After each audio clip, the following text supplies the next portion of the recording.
हरि ओम। मैं वीरेंद्र गुप्ता बोल रहा हूँ और आज हम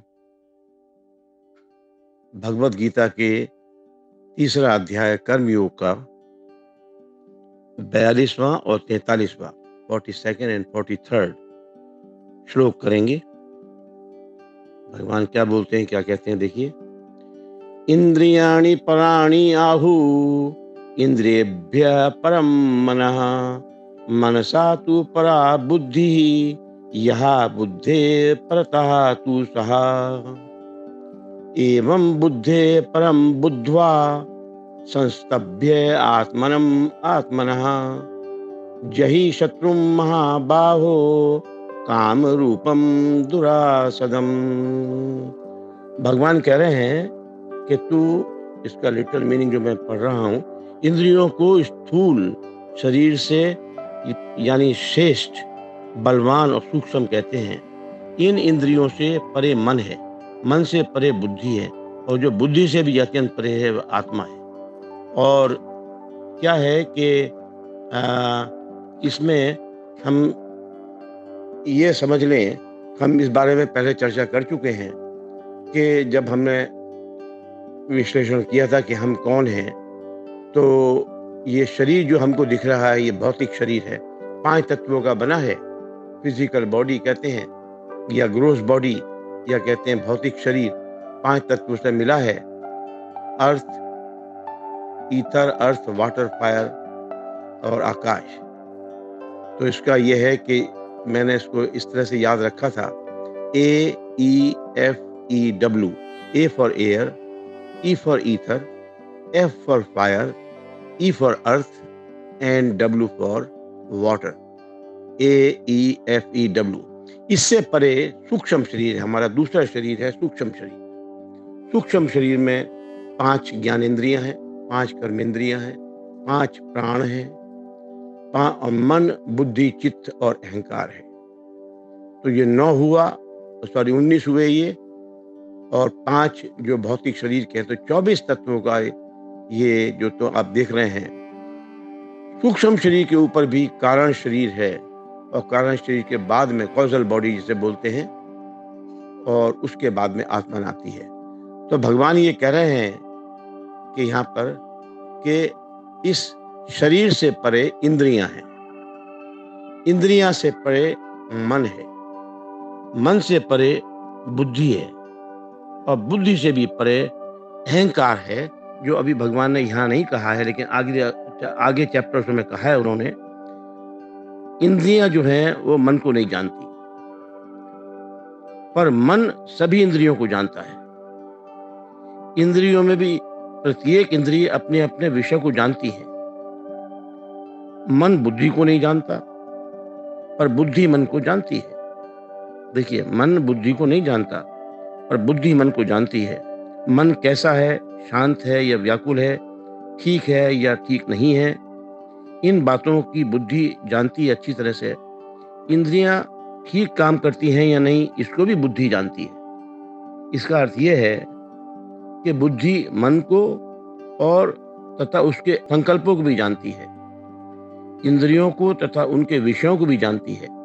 इसलिए इंद्रियों से परे मन है और मन से परे बुद्धि है। और इसके अंदर ही अब जब चेतन, मतलब जो आत्मन है, हम अपना संबंध जड़ के साथ मान लेता है, तब उसमें संसार भोगने की इच्छा होती है, भोग करने की इच्छा होती है और परमात्मा की भी होती है, ये भी बात सत्य है।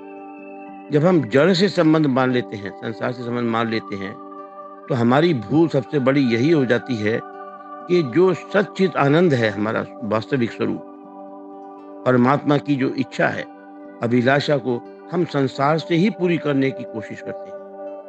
सांसारिक पदार्थों की इच्छा हमें जागृत होती है, हमें लगता है कि हमें सुख जो है, आनंद जो है, सांसारिक चीजों से मिलेगा, और यही दोनों ही इच्छाएं कभी मिटती नहीं है। सांसारिक इच्छाओं को मिटाने के लिए पारमार्थिक इच्छा करना बहुत उपयोगी है। इसके बारे में हम बहुत चर्चा कर चुके हैं और कई श्लोकों में आ भी चुका है ये, कि भगवान बार बार कह रहे हैं ये कि तू अब दूसरों के लिए कर, दूसरों की का ध्यान रख, दूसरों की हर तरह से सहायता कर, जिस तरह से भी कर सकता है, तन से, मन से, धन से, भावना से, हर प्रकार तेरा ध्यान मैं रखूँगा। फिर तुझे अपने लिए कोई चिंता की आवश्यकता नहीं है। तेरा हर प्रकार से मैं ध्यान रखूँगा इसमें। तो तो वही कह रहे हैं कि जो परमार्थिक इच्छा यदि है, जब परमार्थिक इच्छा तीव्र हो जाती है, तेज हो जाती है, तो जो हमारी सांसारिक इच्छाएँ हैं, वो सब मिट जाती हैं। ये देखिए कितनी मुख्य बात है, जब हम दूसरों के बारे में भला सोचते हैं हर प्रकार से, तो हमारी सांसारिक जो इच्छाएँ हैं, वो अपने आप ही मिट जाती हैं। और जब हमारी सांसारिक इच्छाएँ, लौकिक इच्छाएँ जब मिट जाती हैं, तो और परमार्थिक इच्छा पूरी हो जाती है, तब हमको परमात्मा का अनुभव हो जाता है। क्योंकि इसका ये है वास्तव में परमात्मा सदा सर्वत्र विद्यमान है, पर हमारी जो सांसारिक इच्छाएँ हैं, उनसे उनका रहने से उनका अनुभव नहीं होता। संसार से संबंध जब हम रखते हैं, तो काम का नाश करना बहुत कठिन है। ये काम बड़ों-बड़ों को, बड़े-बड़े ऋषि-मुनियों को ये डिगा देता है, उनके विवेक को ढक देता है और हम कर्तव्य से दूर हो जाते हैं, जिससे व्यक्ति का पतन हो जाता है। इसीलिए भगवान ने इसको एक दुर्जय शब्द आया है, शत्रु कहा है, इसको शत्रु कहा है कि इस काम को, दुर्जय शत्रु को, इसका कहने का अर्थ यही है कि इसमें बहुत अधिक सावधान रहने में है और इससे निराश होने में नहीं है। कामनाओं के त्याग में, जब हम कामनाओं का त्याग कर देते हैं अथवा परमात्मा की प्राप्ति में सब स्वतंत्र, अधिकारी और योग्य हैं और हम सब समर्थ भी हैं। परंतु कामनाओं की पूर्ति में कोई भी स्वतंत्र अधिकारी नहीं है और ना ही हम समर्थ हैं हमारे पास। क्योंकि कामना पूरी होने वाली है ही नहीं। एक कामना पूरी हुई, 10 और खड़ी हो गई, 10 पूरी हुई, 100 और खड़ी हो गई एक के बाद एक।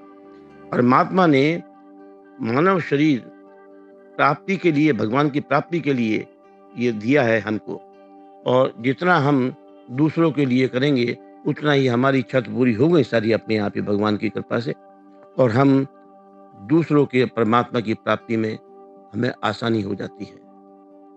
देखिए, सुख जो है, सुख का मतलब जो हमारी इच्छा थी, वो पूरी हो गई। सुख की कामना को मिटाने के लिए ही भगवान समय-समय पर दुःख देते हैं हमें, दुःख भेज देते हैं। सुख की कामना हम ना करें। यदि कामना करेंगे तो दुःख पाना ही पड़ेगा, इसमें तो दो राय है ही नहीं। हम इस बारे में बहुत चर्चा कई बार कर चुके हैं कि यदि आपने हेड माँगा है जो सुख है, तो टेल साथ में आएगा ही। क्योंकि सुख के साथ में दुःख बैठा हुआ है। इसको कोई हटा नहीं सकता। तो सुख की हम कामना ना करें, कामना करोगे तो दुःख पाना ही हमें पड़ेगा। सांसारिक पदार्थों की कामना वाला मनुष्य हम दुःख से कभी बच नहीं सकता। ये अटल नियम है। क्योंकि संयोग अन्य भोग ही दुःख के हेतु हैं। जो सुख जन्य भोग हैं, जो संयोग हैं, भोगने की कामना की इच्छा सांसारिक चीज़ों से, उसमें हमको कब ये दुःख के ही रास्ते हैं और इसके अलावा कुछ नहीं है। आज हम भगवद गीता के तीसरे अध्याय कर्मयोग का ये आखिरी 2 श्लोक थे। अब हम कल से चौथा अध्याय शुरू करेंगे, जो कर्म संन्यास योग है। इसके बारे में पहले चर्चा करेंगे, क्या है कर्म संन्यास योग और फिर उसका प्रारंभ करेंगे। आपके हृदय में विराजमान परमपिता परमात्मा को मैं सादरपूर्वक प्रणाम करता हूँ। मेरा प्रणाम स्वीकार करें। हरि ओम।